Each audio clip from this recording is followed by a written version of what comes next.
Bonjour, mon ami. Do you want to become fluent in French and speak French confidently? Would you like to have that? But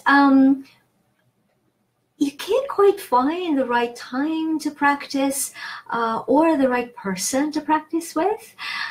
My name is Llyane Stanfield, and you are watching French Minute with Llyane, where you practice with me for 24 days in a row, just a few minutes every day. And I introduce you to my signature program, J'Ouellette Intensif, which helps you reach an advanced level of conversation. Today is day number 19 of 24, and these videos expire from Facebook. So if you would like to have unlimited access to practice again and again,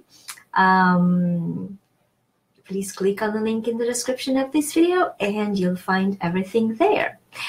So today is day number 19, and I'm going to give you a very short sample from lesson number 17, level B. Level B is intermediate level, so if you didn't catch the past videos from level A, which is the beginner's level, please go in the link of the description of this video and we'll find all the videos there.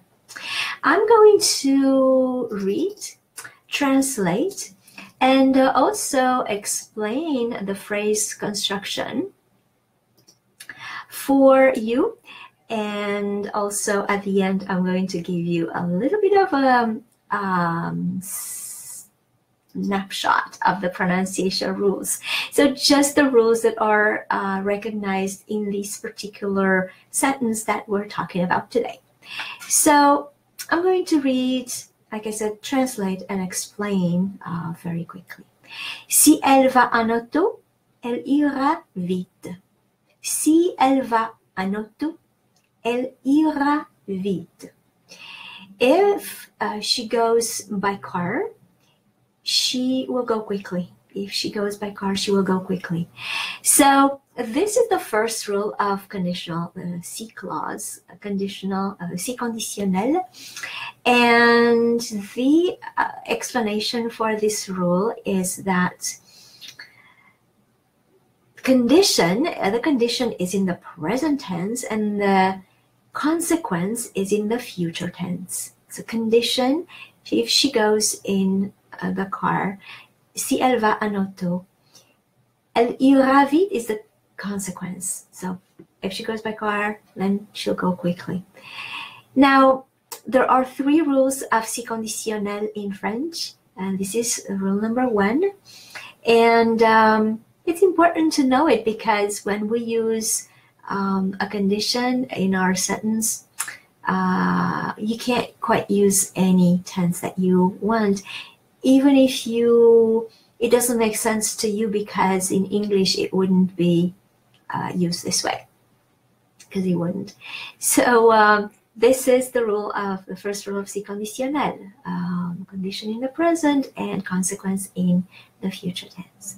Now I'm going to give you a little bit of, not a little bit, but all the rules of pronunciation that are reflected in this sentence so that I can entice you a little bit to be curious about these rules of pronunciation. And if you are watching all the 24 videos, you will see how they repeat.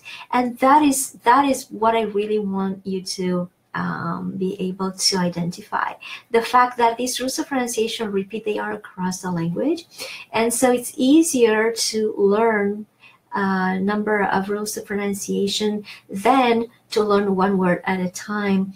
That's going to help you avoid the feeling of oh, I feel like I speak like a 10-year-old. And also the embarrassing, I know it is embarrassing because I do this with English, the embarrassing question, how do you pronounce that? Because before I can say E, I have to hear it from you. With the rules of pronunciation, that doesn't happen. And so let's see. Si Nothing here. The only thing that I want to tell you for sure is that you have to be careful as an Anglophone to pronounce the final E in this word, like E. L. The reason L is like the first E is pronounced E is because it's followed by two consonants, and in this case, particularly by two L's. And the final E in this word is silent. Va, both sounds are both letters are pronounced.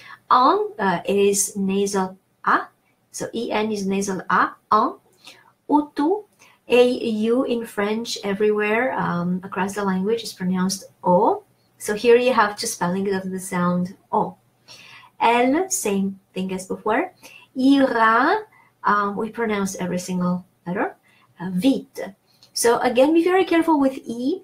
For Anglophones, the sound E kind of shifts into I, and that's one of the reasons your French may sound like English with French words, because of the vowels. And so when you speak French with English vowels, not only it won't sound French, but you may startle, not startle, it won't be, the French will not expect this pronunciation.